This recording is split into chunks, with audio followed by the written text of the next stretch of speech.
In the year 2000, there were exactly 40 Arctic foxes left in the entire Nordic region. Not 40,000, 40. A species that once numbered 15,000 individuals across Scandinavia's mountains had been hunted for its white winter pelt until almost nothing remained. On the Dovrefjell plateau in central Norway, the Arctic fox was not just rare, it was gone, locally extinct. 25 years later, that same mountain now holds one of the most closely monitored predator populations on the planet, and researchers at the Norwegian Institute for Nature Research have released 519 captive-bred foxes into these peaks since 2006. The population has grown fourfold since 2008. But when scientists finally identified what was actually killing the Arctic fox, the answer was not the cold, and it was not starvation, it was another fox. This is the story of how Norway saved one predator by declaring war on one of its closest relatives. The Arctic fox has survived on Dovrefjell for longer than almost any large mammal in Scandinavia. It endured ice ages. It endured winters that dropped past minus 40 degrees Celsius. With nothing but a coat of fur and a den dug into frozen ground, its body shrunk down to barely 3 kilograms to conserve every calorie the mountain could offer. What it could not survive was the 1870s, when its white winter pelt became fashionable in European fur markets. Hunters poured into the high mountains with traps and rifles, and a species built to withstand the harshest climate in Europe had no defense against a market price. By the time Norway finally granted the species legal protection in 1930, the damage was done. Sweden protected it in 1928, Finland in 1940. None of it triggered a recovery.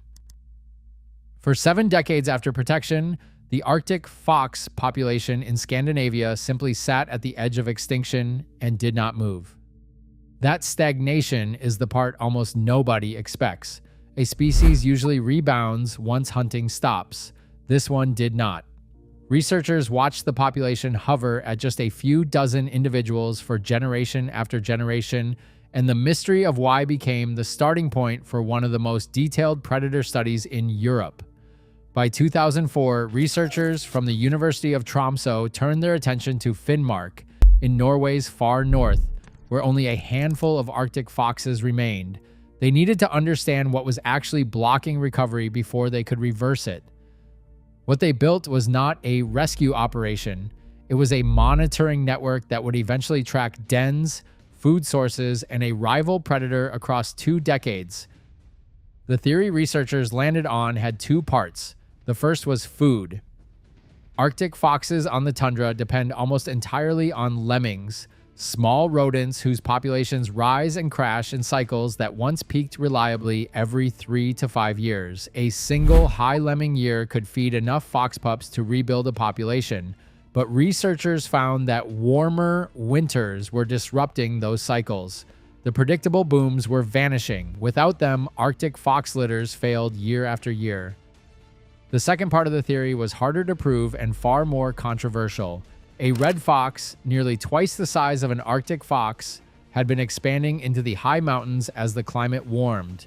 And where the 2 species overlapped, the red fox did not simply outcompete the Arctic fox for food, it excluded it outright. Researchers documented Arctic foxes actively avoiding territory where a red fox was merely present, regardless of whether food was available there. The bigger, more aggressive competitor was pushing the smaller species out of habitat it had occupied for thousands of years. In 2005, researchers made a decision that still generates debate inside conservation circles today. If a warming climate had opened the door for red foxes to invade Arctic fox habitat, then removing red foxes from those specific release areas might be the only way to give the Arctic fox room to recover. The plan was direct. Cull the red fox. Not everywhere, not as a war on the species, just inside the release zones, just long enough to break the competitive stranglehold. A 2017 analysis of 13 years of monitoring data confirmed the researchers had been right to worry.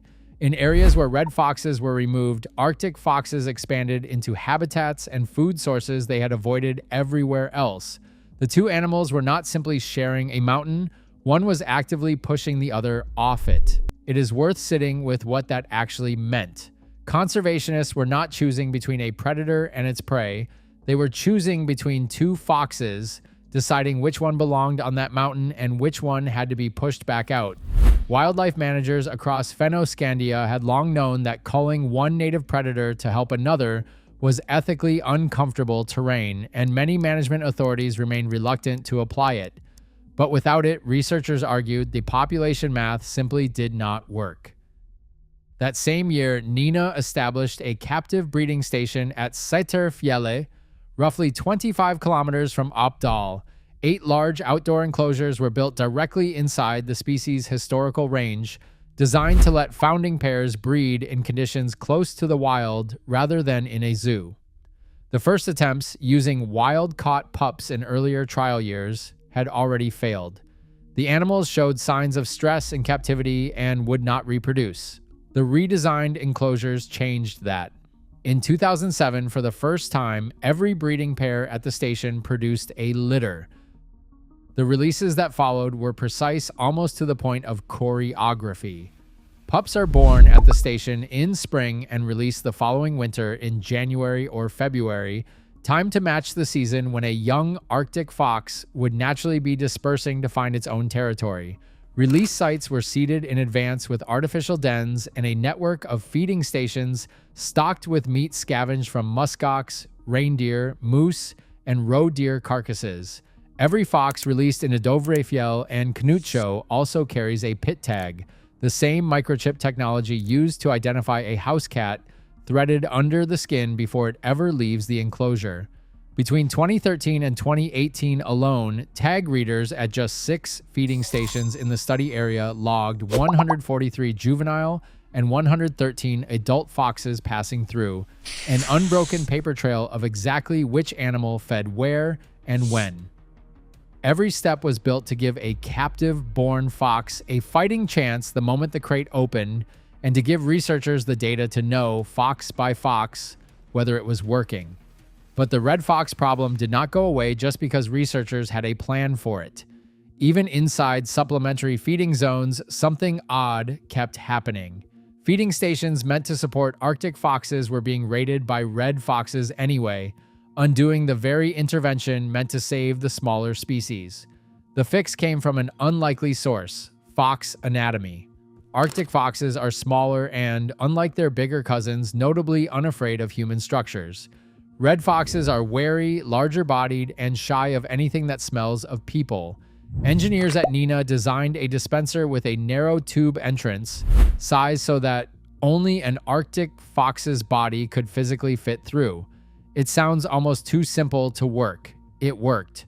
Later studies found that even when both species had equal access to food, Arctic foxes still avoided any carcass a red fox had already claimed, choosing hunger over confrontation.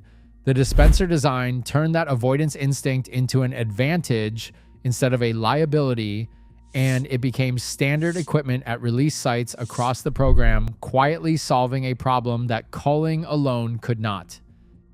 Even with better enclosures, better dispensers, and an active culling program, the population did not recover in a straight line. In Finnmark, the team's most closely tracked location, Arctic fox pup production actually rose during the first 2 rodent cycles of the study, tracking lemming peaks in 2007 and 2011. Then the lemmings failed to peak again for 7 straight years. Only 1 litter was recorded across that entire stretch. By 2017, researchers counted just 2 known Arctic foxes remaining in the whole of Finnmark. 2. After more than a decade of intervention. That collapse forced a second wave of action. Beginning in 2018, the team released 65 additional captive-bred foxes into Finnmark over 3 years, backed by several tons of dog pellets distributed through the new predator-proof dispensers. Roughly 40 automatic feeders went up across the surrounding county, and researchers began tagging foxes in the region for the first time, so that every animal moving through those mountains could be tracked as an individual rather than a statistic. It was a direct response to watching a population most people assumed was already stabilizing fall back to almost nothing. The breeding station itself was not immune to setbacks either. In 2022, after a run of strong years, every single breeding pair at Setbergfjellet failed to produce a litter. 0. Researcher Christine Olvund and her team at Nina spent months investigating before identifying the cause: a vitamin B1 deficiency in the feed the animals were receiving. It was a mistake with a knowable, fixable cause, and once corrected, the results came back fast. In 2023, 4 litters produced 11 pups. In 2024, 6 of 7 breeding pairs produced a total of 34 pups, one of the strongest years on record. By 2024, the numbers finally told the story researchers had spent 2 decades working toward, and they arrived all at once. Norway's wild Arctic fox population was estimated between 303 and 365 adults, a 4-fold increase since 2008. 64 litters were observed that year alone. Across the full monitoring period since 2011, researchers have documented 568 Arctic fox litters. Since the breeding program began, 519 captive-bred foxes have been released into the wild in 9 mountain areas spanning the length of Norway, from Hardangervidda in the south to the coast of Finnmark in the north. 3 populations that had gone locally extinct, including the one on Dovrefjell, had been re-established entirely from scratch. None of this happened because the Arctic fox was rescued once and left alone.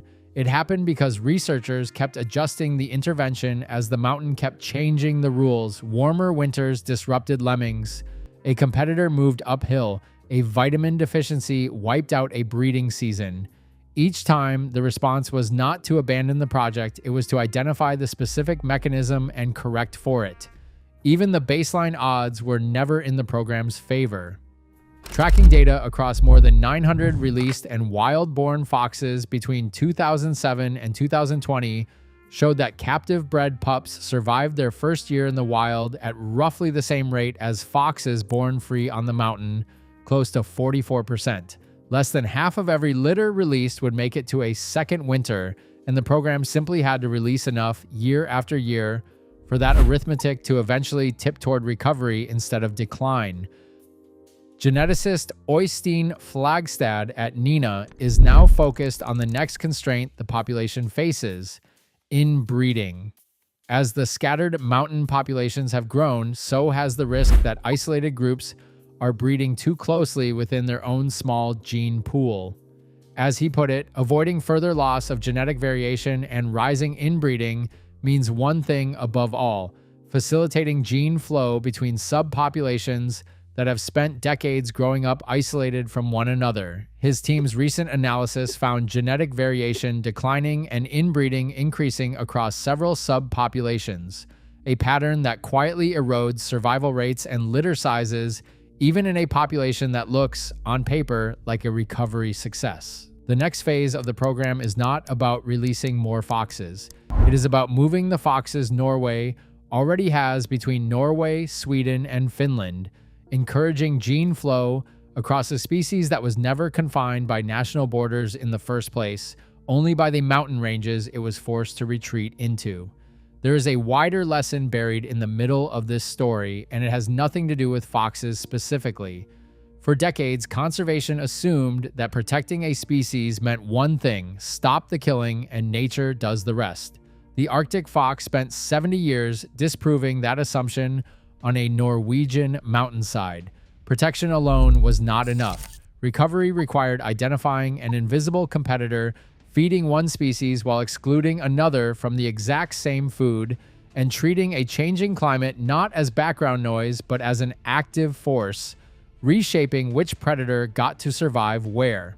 The mountain does not look empty anymore. On winter mornings across Dovrefjell and Knutsjø, wildlife cameras mounted near artificial dens now regularly catch a small white shape moving between rocks that 25 years ago held nothing but wind and old hunting trails. Hikers crossing the plateau in summer are warned to keep at least 300 meters from any den they spot, a rule that would have been meaningless in the year 2000 when there was nothing left on that mountain to protect. A fox that was down to a population you could count on your fingers twice over is once again small enough to be shy and common enough to be once again simply part of the mountain. Not rescued, returned.